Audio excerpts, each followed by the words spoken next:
Lesão gravíssima, tipificada no artigo 129, parágrafo 2º, 1 a 4, 1 a 5, perdão, do CP, também uma lesão por exclusão. Ela gera incapacidade parcial ou relativa, permanente para o trabalho, ou seja, não há readaptação profissional em qualquer atividade laborativa, não é só específica aquela exercida na época do fato. Enfermidade incurável, moléstia, afecção, doença, falta de funções, alteração prejudicial de saúde por agente patológico, físico, psíquico, que a medicina não possa combater, né? Por isso é uma enfermidade incurável. É também uma perda, amputação ou inutilização do membro, perda neural, inoperância, sentido ou função, como dito anteriormente, né? Deformidade permanente, dano estético, visível ou não, decidido isso também pelo STJ, que fala que não precisa causar constrangimento para a vítima essa lesão, né, de gravíssima ali, de deformidade permanente, e se a vítima escolher por fazer a cirurgia, ainda assim essa deformidade ela é permanente, porque ela existiu. Então foi uma opção da vítima em esconder ela por meio de uma cirurgia plástica, mas não significa que ela não existiu ou deixou de existir, certo? Ela ainda está lá, mesmo que por baixo da derme. E também acontece o aborto, que é a aceleração do parto, né? Contudo, a criança ela se difere da lesão grave, onde a criança tem que nascer viva. Nessa situação aqui, a criança ela nasce morta. Ou ela acaba morrendo logo em seguida. Exemplos são amputação ou perda funcional de um braço, cegueira, alienação mental, derrame cerebral.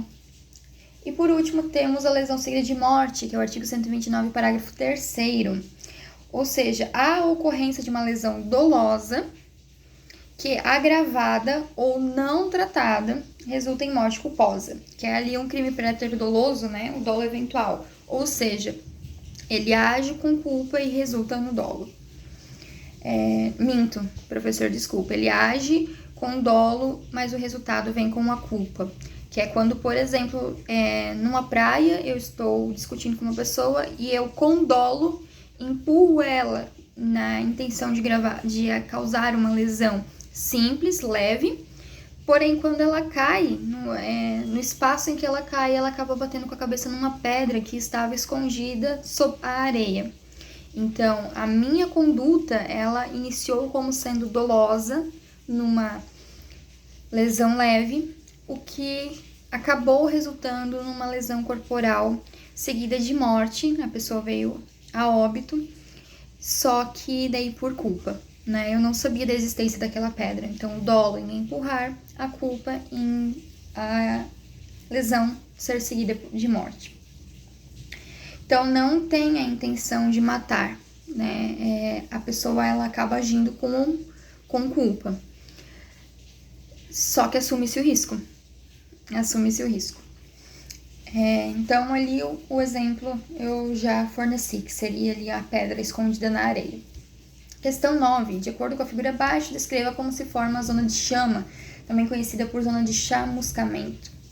Essa é uma resposta bem fácil, né? A zona de queimadura ela é causada pelos gases superaquecidos que saem quando a arma faz o disparo, né? Então, elas queimam a epiderme, os pelos, até mesmo a veste por onde ela atravessa.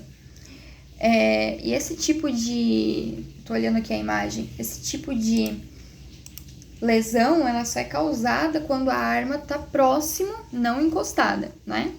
Quando ela está próximo à vítima. Porque então a vítima tem contato com o calor ali que sai do disparo da arma. Então, o que acontece é que há a combustão da pólvora e os gases, quando saem da arma, eles expandem-se. Até isso é um dos motivos pelo qual a bala ela é ejetada para fora. Então, esses gases ali que são soltos pela combustão da pólvora, eles se expandem e se expandem, obviamente, para fora do cano, lançando o projétil. Isso acaba ali por um calor direto, criando uma queimadura. A questão número 10, uma lesão por PAF é constituída por 3 partes. De acordo com a imagem abaixo, identifique qual é a zona e cite as características. Ali nesse caso, nós estamos vendo então um orifício de entrada, e a forma mais óbvia de se identificar se é um orifício de entrada ou orifício de saída, as bordas. Se as bordas estiverem voltadas para dentro, é entrada, se estiverem voltadas para fora, é saída. Lembrando que também, como a pele ela acaba se dilatando, o orifício de entrada ele sempre é menor e o orifício de saída sempre é maior. Então, a orla de contusão ou escoriação é formada porque antes de atravessar a pele, o projétil deprime, né? Se comprime, a pele exibe assim uma pequenina orla ali de escoriação, que é a parte escura também, que é a fuligem que sai da arma. Temos a orla de enxugo também, que se forma porque o projétil, ao atravessar o cano da arma, se cobre de resíduos. Então, quando ele atinge a pele, ele se enxuga, ele se limpa e ficam esses resíduos ali, essas impurezas, na borda da ferida.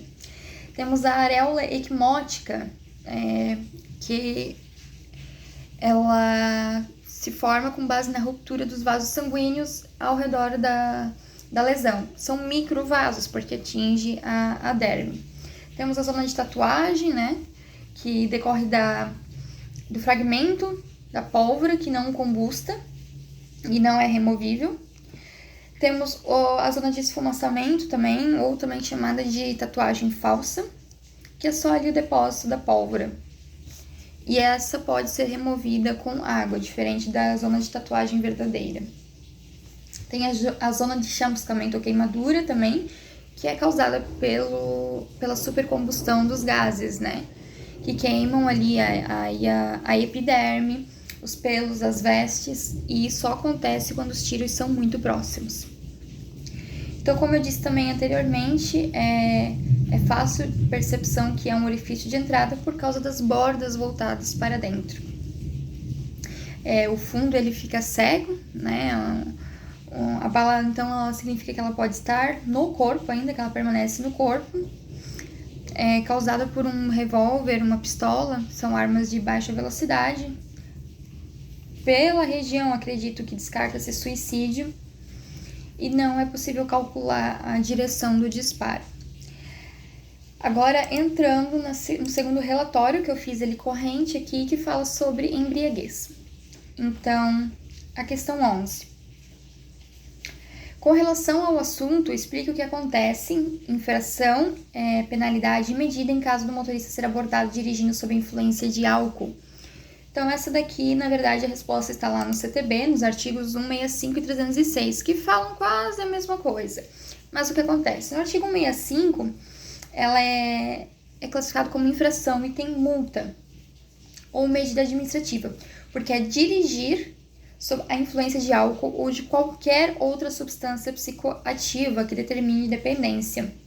Então, uma infração passível de multa e suspensão do direito de dirigir ele por 12 meses, tem a medida administrativa, que é o recolhimento do documento de habilitação e a retenção do veículo.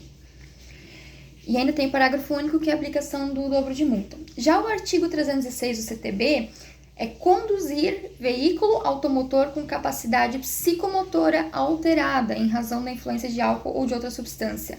A classificação é crime e a pena é detenção de 6 meses a 3 anos, multa e suspensão ou proibição de se obter a permissão ou habilitação para dirigir veículo automotor. Qual a diferença entre os dois? No artigo 165, você não atinge o limite de alcoolemia no sangue. Então, eu posso tomar uma cerveja e sair e dirigir. Se eu for parada, eu vou ser autuada no artigo 165. Agora, se eu beber 10 caipiras e sair dirigindo, eu já passei do nível de alcoolemia permitida no meu sangue. Então, eu vou cair no artigo 306 do CTB, que é crime. Essa é a pequena diferença que poucas pessoas conseguem fazer, essa distinção. Acreditam que acaba sendo a mesma coisa e não entendem por que às vezes são autuadas em uma e autuadas em outra.